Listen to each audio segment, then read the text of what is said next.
No importa lo que te detenga, despierta tus sentidos con la fuerza del tigre y el poder de hierbas aromáticas legendarias. Tiger Balm actúa rápido para calmar, revitalizar y restaurar. Siéntete mejor y vuelve a disfrutar la vida con Tiger Balm.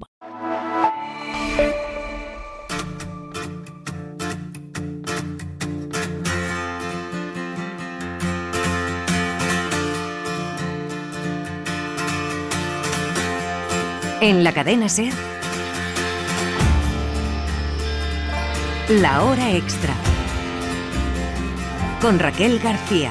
Weep for yourself, my man, you'll never be what is in your heart. Weep, little lion man, you're not as brave as you were at the start. Fueron capaces de cambiar la forma de mirar el mundo, colocar su cámara fuera de foco, asomarse a la periferia, a una sociedad que nada tenía que ver con el brillo y el lujo que intentaban vender la publicidad y el cine. Hablamos de Richard Avedon y Robert Frank, protagonistas de la nueva edición de Foto España, que por primera vez han conseguido traer a nuestro país dos series excepcionales que revolucionaron la forma de entender la fotografía. Bienvenidos, esto es La Hora Extra.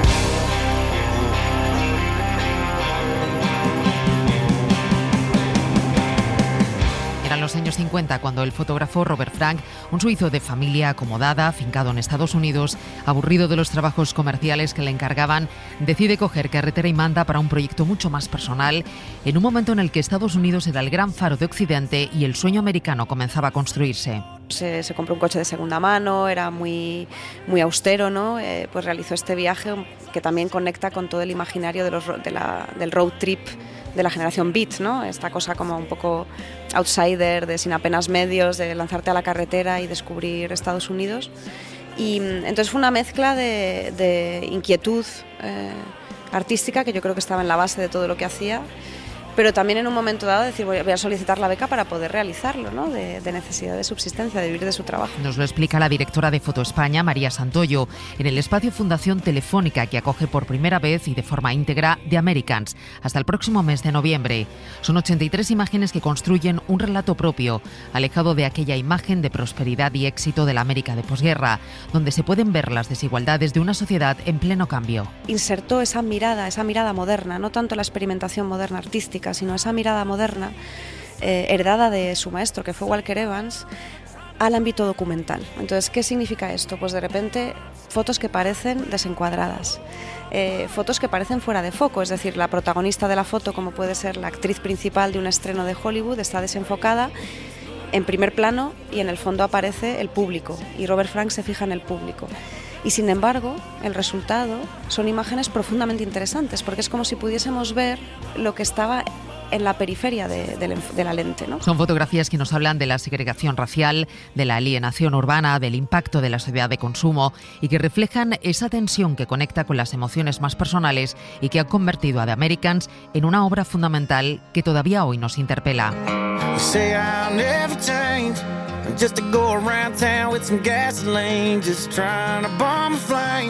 Una mirada a lo cotidiano que 30 años después volvió a captar Richard Avedon.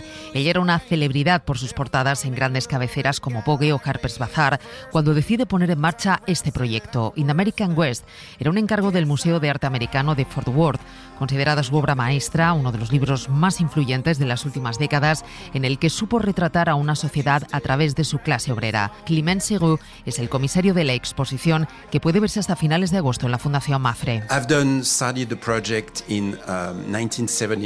Avedon inició el proyecto en 1979.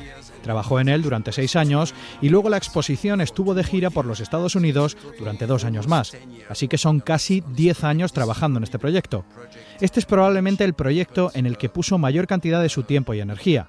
Además, quizás sea importante decir que cuando Avedon comenzó el proyecto era el fotógrafo más famoso de su generación. Ya había presentado una exposición en el MoMA de Nueva York y trabajaba para las portadas de Vogue. Así que quiero decir que era el mejor fotógrafo de su tiempo, fotografiando en su estudio, en su increíble estudio de Nueva York, con las mejores modelos. Algunas de las preguntas que surgieron cuando se publicó el libro fueron ¿por qué lo hizo? Este es un proyecto sobre Estados Unidos en un momento muy específico. Reagan llegó al poder en 1980. Fue un momento muy específico en términos de desindustrialización del país. Fue justo después de la crisis del petróleo de los 70. Sabemos que en ese momento mucha gente perdió su trabajo. De hecho, si miras la primera fotografía del libro, se trata de alguien que está desempleado. Así que el libro trata realmente de eso. En realidad es un libro sobre los trabajadores y está hecho en un contexto específico de la historia de los Estados Unidos. Tenemos una cita en la entrada de la exposición en la que Richard Avedon explica que este es un libro sobre las personas que no son visibles, las que no se ven, pero las que hacen que el mundo gire.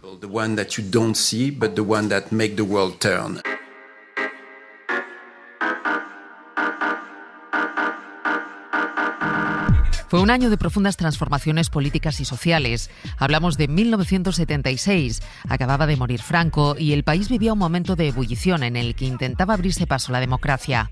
Fue en este contexto en el que una asamblea de actores y directores imaginaron un proyecto autogestionado y transgresor que bebiera de la contracultura y de los cambios que la sociedad estaba viviendo. Hablamos del Festival Grec, que este año cumple su 50 aniversario, abriendo sus puertas a algunas de las figuras más relevantes de la escena teatral del momento, como Angélica Lidl o Calixto Vieito. Es un reportaje de Gemma Alegrí. Casi un centenar de espectáculos para conmemorar medio siglo de historia, teatro, danza, música, circo y cine protagonizan la programación del Festival Grec 2026, que este año celebra su 50 aniversario con cerca de 100 propuestas repartidas entre el Teatre Grec y casi 60 espacios de toda Barcelona.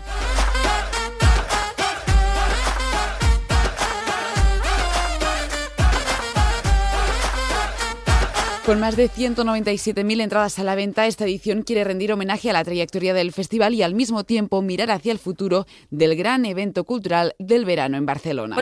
Quizás por esto la decisión ha sido clara, no hacer del pasado un monumento, sino una herramienta. Por eso el Grec del 26 no es solo una celebración, sino un festival que mira hacia adelante. Así lo explica la directora del festival, Leticia Martín. En apenas días llegarán a la capital catalana algunas de las figuras más destacadas de la escena internacional, como Calixto Vieito, que presentará desde Buenos Aires una nueva lectura de Ricardo III de Shakespeare, o Angélica Lidl, una de las creadoras más transgresoras del teatro contemporáneo. La programación también contará con nombres imprescindibles de la escena catalana, como Àlex Rigola o Ferran Utzet. Que si te alcanzan, te cauterizan. Más allá de la programación teatral, el Grec quiere celebrar por todo lo alto sus 50 años de historia. Entre los actos más destacados figura un concierto excepcional en la Sagrada Familia, escenario hace apenas unos días de un espectacular montaje con motivo de la inauguración de la Torre de Jesús. El concierto, previsto para el 17 de julio, reunirá a María Arnal, Lidia Pujol y al Cor Sararols. Además, unos días antes se estrenará un documental dedicado a la historia del festival con la participación de diversos creadores, entre los cuales Silvia Moon.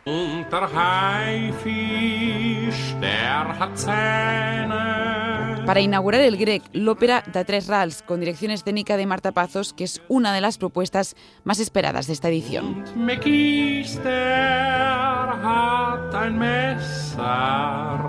Desde la organización aseguran que el Grec no se explica, sino que el Grec se revela. Este año, más que nunca, el festival invita al público a formar parte de una celebración que mira al pasado, pero sobre todo que mira al futuro.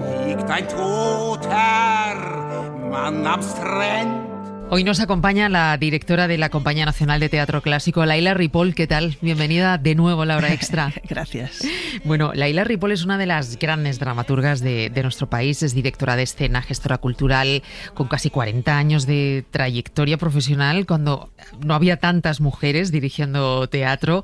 Has estado al frente de una treintena de montajes teatrales, has escrito más de 40 obras, has recibido muchísimos premios, no vamos a empezar aquí a decirlos todos, y reconocimientos. Y esta es tu segunda temporada al frente de la Compañía Nacional de Teatro Clásico, celebrando además 40 años, 40 aniversario, 40 sí. años de clásicos. ¿Cómo estás, Laila? Bueno, pues con mucho calor, pero bien. ¿Y cómo enfrentas esta nueva temporada? Pues con muchas ganas, ya más asentados, ya viendo un poco cómo funciona la casa y viendo un poco lo que hay, que entonces es todo más tranquilo y sobre todo con muchas ganas, claro. Decías en la presentación de la temporada que la hacíais hace unos días, que han sido 40 años dándole la vuelta al canon, te escuchaba decir. Uh-huh. ¿Ese sigue siendo el principal propósito de la compañía? Bueno, yo creo que el propósito de la compañía en origen era poner fin a una anomalía que había, que es un país como el nuestro, con el repertorio que tiene y con la importancia que tienen los textos clásicos, que no tuviera una compañía así, como la puede tener Inglaterra, Francia o tantos países de nuestro entorno. Era una cosa realmente singular y anómala. Entonces yo creo que el primer objetivo de la compañía en su momento fue el poner precisamente estos textos encima de un escenario y que formaran parte del día a día del público, de la ciudadanía, de la cultura diaria del país. Ahora que han pasado 40 años, pues estamos dándole vueltas a ver qué textos de esa barbaridad ingente de textos que nos han llegado son los que deben hacerse cíclicamente, cuáles son necesarios redescubrir y cuáles pues han perdido vigencia o interés, o porque claro, no todos los textos son iguales, ¿no? Claro. Eso es un poco el darle la vuelta al canon. Y en esa investigación que estáis haciendo, ¿cuáles son esos imprescindibles que tienen que estar sí o sí? Bueno, yo creo que hay claros textos como Fuenteovejuna, como el Caballero Olmedo, como el Alcalde de Zalamea, como La vida es sueño, como La dama duende, La dama boba y El castigo sin venganza, etcétera, etcétera, que están permanentemente ahí y es por algo. Y de hecho siguen llenando y cada vez que los montas descubres cosas nuevas, ¿no?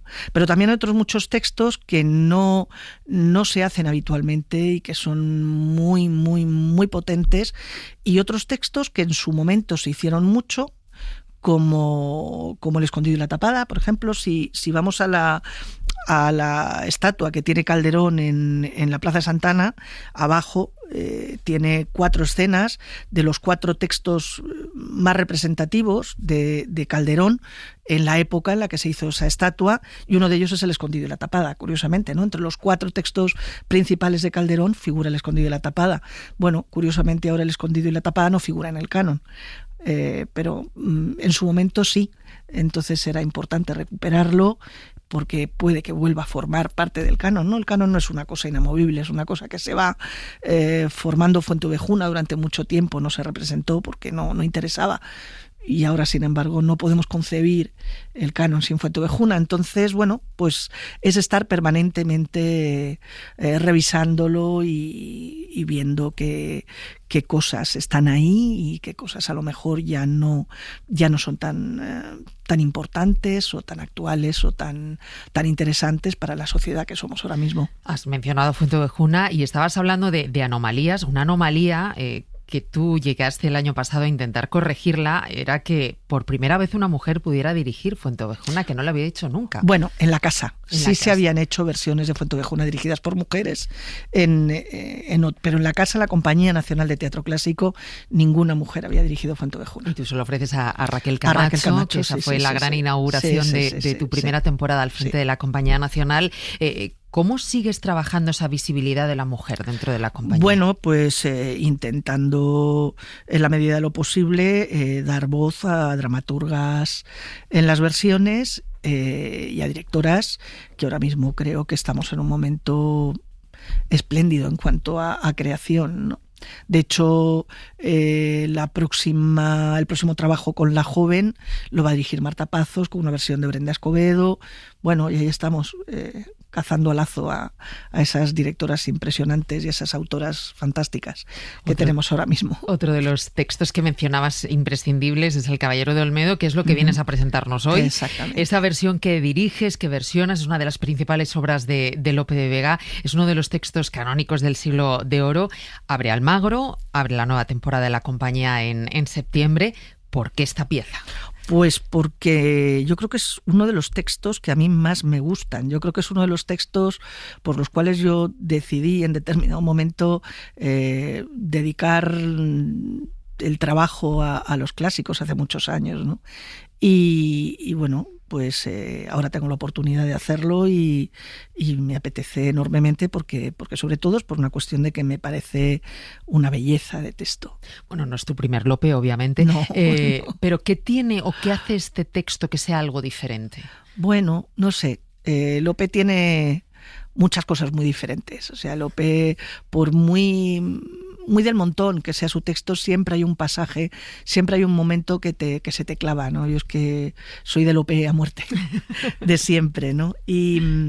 Pero El Caballero Olmedo tiene una visión que va más allá. Yo creo que es una historia que se adelanta a su tiempo, que se mete en un romanticismo, en un siglo XIX de una manera total, y por tanto también es un texto muy del siglo XX y muy del siglo XXI. Tú decías en la presentación, es uno de los textos más hermosamente poéticos de nuestro siglo de oro, y efectivamente es algo que le hace muy contemporáneo, ¿no? Porque anticipa esa especie de héroe, pero también a la vez antihéroe. ¿Qué nos ofrece ese Caballero de Olmedo? Es una masculinidad muy contemporánea, es un héroe romántico, al mismo tiempo no es un caballero al uso, ni muchísimo menos.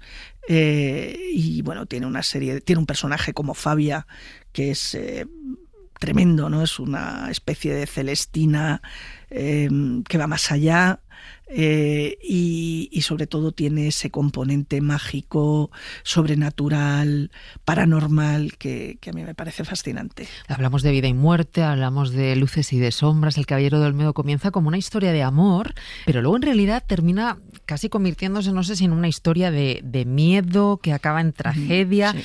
¿Tú con qué ideas partías para la hora de afrontar, de ponerte delante del texto? ¿Con qué se va a encontrar el espectador? Bueno, es una tragicomedia, ¿no? Lope la titula así, tragicomedia. Entonces tiene, como la vida, tiene un poco de todo, ¿no? Y como él decía en El arte nuevo, ¿no? Lo trágico y lo cómico mezclados. Acaba como tragedia, acaba de una manera trágica, pero también tiene muchas escenas de comedia, y eso es lo que le da ese vuelo, ¿no? Que cuando estás riéndote y relajado te viene el golpe y te deja mucho más sensible a todo lo que sucede. Y sobre todo a mí me interesaba mucho, aparte de este vuelo poético que tiene, toda la parte de historia de aparecidos, toda la historia de cuento de miedo al amor de la lumbre, todo esta serie de efectos mágicos que se dan durante toda la función, que me resultan apasionantes. Está considerado uno de los mejores directores de escena. Francisco Negrín, bisnieto del último presidente de la República. Reclamado por los teatros más importantes del mundo, Negrín dirige Il Trovatore, una historia de amor, rivalidades políticas y venganza, y una de las piezas más importantes de todo el repertorio operístico, y que el Teatro Real vuelve a programar este mes de julio, con el que cierra temporada. Con él ha conversado Pepa Blanes.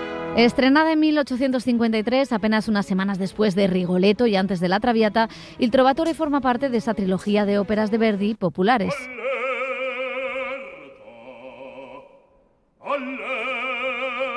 El italiano encargó el libreto a Salvatore Camarano, que se basó en la obra de teatro del Trovador, de Antonio García Gutiérrez, para contar una pasión amorosa y la rivalidad entre dos familias con temas como la venganza o el destino.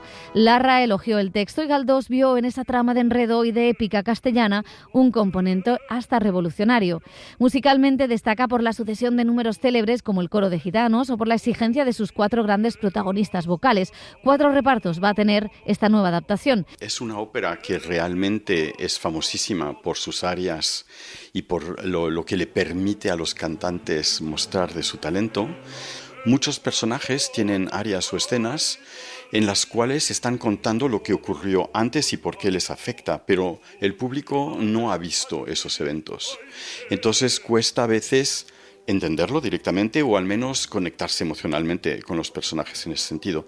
Y además, como es una historia así de fantasmas y de horror, tiene algunas cositas un poco inverosímiles. Y es que el Real cierra temporada con una versión del Trovatore que tiene varias cosas curiosas. Para empezar, la forma en la que Francisco Negrín, director de escena, se ha propuesto abordar la compleja trama de esta ópera a partir de 3 elementos esenciales: el tiempo, el fuego y la noche. Es decir, en lugar de venir en plan director que quiere hacer un estudio psicológico profundo o algo así, primero he intentado ser un buen contador de historias, ¿no? Lo principal de esta historia es que Azucena está completamente obsesionada con la muerte de su hijo y de su madre, que murieron los dos quemados, ¿no? Y entonces, en esta versión, tenemos los fantasmas de esos dos personajes que están alrededor de ella y alentándola siempre a buscar venganza. Entonces no hay que explicar mucho porque se ve esto. Es un ejemplo pequeño de muchas ideas que hay en el espectáculo en esta dirección.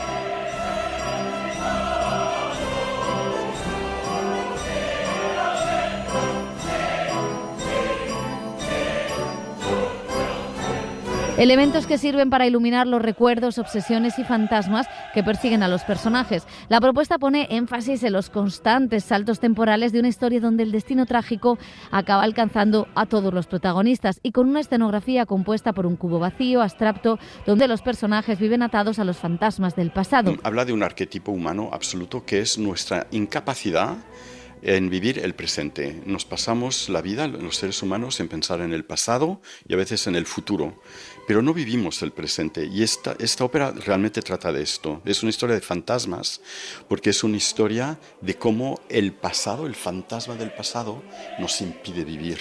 Porque estamos enamorados de alguien que conocimos antes, o queremos vengarnos de algo que pasó antes, o porque pertenecemos a una familia que tuvo un problema antes que ya no es ni nuestro problema, ¿no? Todo es el pasado que nos impide vivir. Francisco Negrín es bisnieto del último presidente de la República Española, Juan Negrín, que tuvo que ver a su país derrotado en otra guerra civil desde el exilio. Nos dice el director de escena de una ópera para la que ha contado con 4 repartos, acompañados del coro del Teatro Real, dirigidos por José Luis Basso. Las batutas de Nicola Luisotti y François López Ferrer se alternarán en el podio de la orquesta titular del Teatro Real en una obra que podremos disfrutar hasta el 10 de julio, el día en que saldrá a las calles de Madrid para celebrar el Día de la Ópera.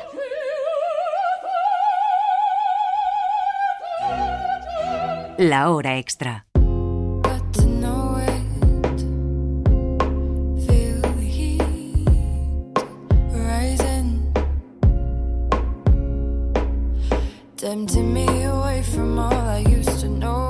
El escritor francés Matías Senard acaba de publicar Melancolía de los confines norte. Es su estreno en la no ficción, un viaje físico y emocional por las calles de un Berlín otoñal, frío y lleno de recuerdos, en los que conecta siglos de historia y de literatura.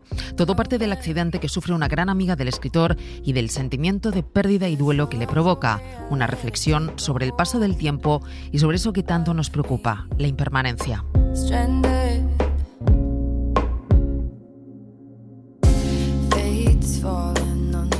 Más que una idea, es realmente el sentimiento muy melancólico de pérdida de una amiga muy querida que por suerte no ha muerto, pero ha sufrido un accidente, un ictus cerebral terrible, y entonces, claro, eso nos golpeó muy fuerte ahí en Berlín.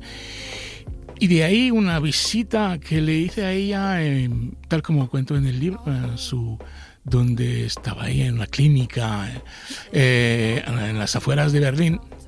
Pues ahí empecé a reflexionar sobre lo que significaba Berlín para nosotros, ¿no? Y la melancolía, es decir, esta tristeza que te entra, que no es un duelo, porque claro, ahí no hay muerte, pero sí una forma de transformación donde no hay vuelta atrás, ¿no? Es lo que nos pasa, y es este sentimiento del tiempo, como decía Ungaretti, que es tan importante y tan fuerte, ¿no? De ver cómo de un día para otro todo cambia y tienes que ahora que cargar con este peso de un poco triste, y saber cómo plasmar esto también en la escritura, ¿no? Antes decíamos que partías de ese personaje principal, de ese hecho que era el accidente que había sufrido una amiga tuya, pero luego vas conectando con toda una serie de personajes, eruditos, filósofos, novelistas, poetas árabes. Hablas desde Freud a Goethe, pasando por Theodor Fontaine o el abad Bernardo de Claraval. No sé de qué forma consigues ir conectando todos estos personajes, de qué forma ellos te han inspirado y te han ayudado a construir el relato. Hombre, es que el relato sin ellos no existe.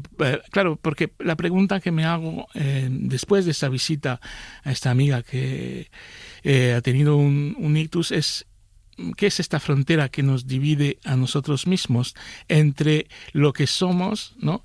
Lo que pensamos ahora y lo que no vemos dentro de nosotros, ¿no? La memoria, obviamente, se puede más o menos convocar, pero también el inconsciente. Y todas estas personas, como Freud o como la gente que ha indagado en los territorios de la hipnosis, por ejemplo, ¿no? Que esos son hablas mucho de hipnosis, de psicoanálisis. Claro, porque es una forma de cruzar esta frontera que tenemos, que es muy interior, ¿no? Que es dentro de nuestro cerebro. Y las experiencias de la humanidad con este terreno son también fascinantes, ¿no? Y entonces, claro, estos personajes todos tienen que ver con esta forma de cruzar un poco, ¿no? El límite dentro de nosotros, entre yo hoy, yo ayer, y también una especie de yo que no conozco, ¿no? Pero, claro, explorar un poco esta relación muy apasionante, yo creo, para mí lo es, ¿no? Entre lo que no podemos ver de nosotros mismos, cruzar esta frontera, pues la literatura, eso es un medio absolutamente genial, porque hay mucha gente que ha escrito sobre esas experiencias, hay mucha gente que ha también vivido, ¿no? Cosas, incluso los místicos como el abad Bernardo de Claraval. Uno puede decir, no, pero ¿qué hacer ahí? Pero sí, él ha hecho milagros. Y eso es también otra frontera apasionante, ¿no? Que en la época se hacían un montón de milagros. Bernardo tiene no sé cuántos, pero muchísimos, o cuenta en su biografía. Y claro, milagros. Tiene una gira alemana, por eso también hace como una estrella de rock de hoy, ¿no? Va de la iglesia como conciertos en conciertos.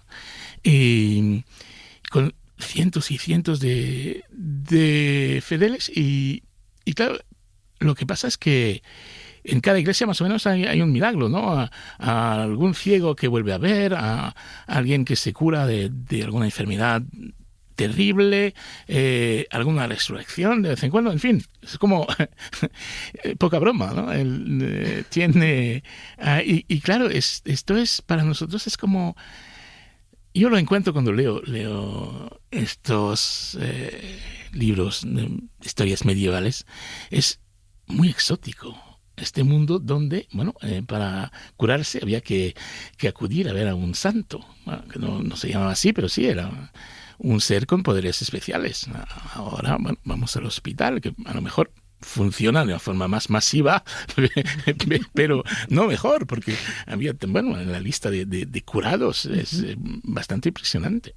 Tú me has prestado un precioso verso de la escritora peruana Blanca Varela. Sí. La luz de la memoria es bien fría, como decías ahora. Bueno, el libro es un ejercicio de memoria, es un ejercicio de memoria personal y de memoria colectiva. Y hay un momento en el que te preguntas, de hecho, ¿qué podrás recordar de tus libros? ¿Qué recuerdos tienes de lo que has escrito, Matías? Pues también eso es otra forma de algo muy misterioso. Yo los olvido, ¿vale? Me lo tengo que recordar para entrevistas como hoy, cosas así, porque, claro, voy escribiendo otros libros. De hecho, esto es la primera parte de Melancolía de los Confines, es como una tetralogía de, bueno, cuatro libros. Ya he escrito 2, este es el primero, Norte. Y entonces eso se solapa, ¿no? Es como, ahora, ¿de qué iba? Bueno, me acuerdo bien, pero digamos que los sonidos, la letra, la forma de escribir, claro, eso no se queda contigo, ¿no? Te quedan las ideas, la imagen, pero si uno te pregunta, oye, ¿cómo lo has escrito? Pues no sabes cómo contestar, es muy difícil, ¿no? Dicen, bueno, así fue, como si fuera algo, sí, que no viniera de mí, que fuera un milagro extraño, ¿no? Mientras lo que estás escribiendo ahora sí que lo sabes muy bien, que estás sudando ante el ordenador horas y horas. En cambio, el libro hecho ya pertenece a otra cosa, que es otro tipo de memoria más lejana. Y a mí, y por suerte están las traducciones, porque volverme a leer en francés, que es el idioma en que escribo, volverme a leer siempre doloroso, no no me gusta, no sé por qué. Ahí hago una relación como un poco de, sí, vergüenza. No vergüenza ajena, pero sí un poco porque ya no soy Matías Senar, yo soy ya otro, escribiendo otras cosas.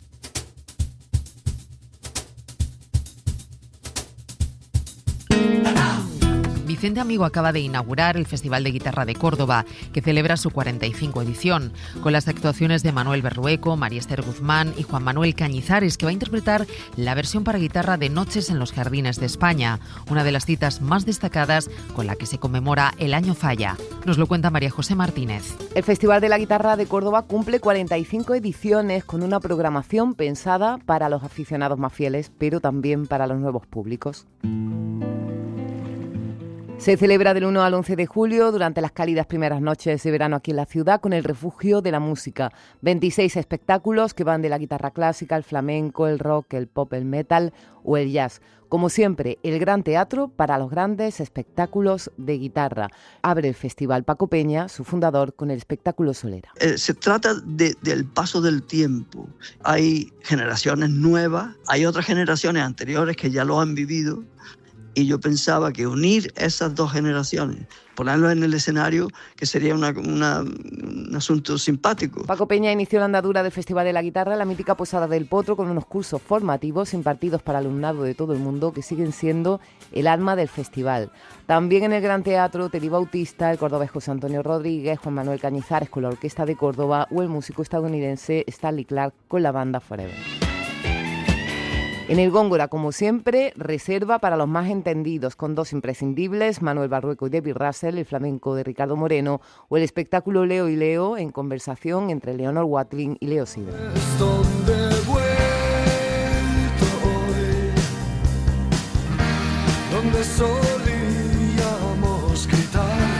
Y como siempre, el Teatro de la Serquía, al aire libre y con horario más tardío, se dedicará a los conciertos de gran público, comenzando el día 1 con la primera visita al festival de Love of Lesbian. Le seguirán Los Planetas, Siloé, que ha agotado entradas. También en cartel, Sanguijuelas del Guadiana con Los Atlánticos, Luz Casal o Loquillo. Habrá espectáculo homenaje a Paco de Lucía con artistas como Diego del Morao, Chano Domínguez o María Terremoto, y el final para un disco que hizo historia. Se cumplen 30 años de Omega, el disco que Enrique Morente se empeñó en publicar con Lagartija Nick, que revolucionó el flamenco, como antes hiciera Camarón, desde la libertad creativa. Antonio Arias, líder de la banda granaína. Nosotros no vamos a estar defendiendo esto como si fuera un castillo, sino que queremos que las puertas sigan abiertas como el mismo disco. Y es que el día 11 en Córdoba será el estreno absoluto de una nueva vida para Omega, con la voz de Kik Morente, con Lagartija Nick, acompañados al baile por Israel Galván, y Morente pondrá la conexión emocional con su padre para terminar en alto un festival que aspira a no perder su identidad entre la ingente oferta veraniega de citas musicales. Ya sabéis que los contenidos los podéis encontrar en todas las plataformas de audio y en nuestra web de la SER. Gracias a Carlos Nicolás, que ha estado en la técnica, y a todos los que nos escucháis cada semana. Adiós.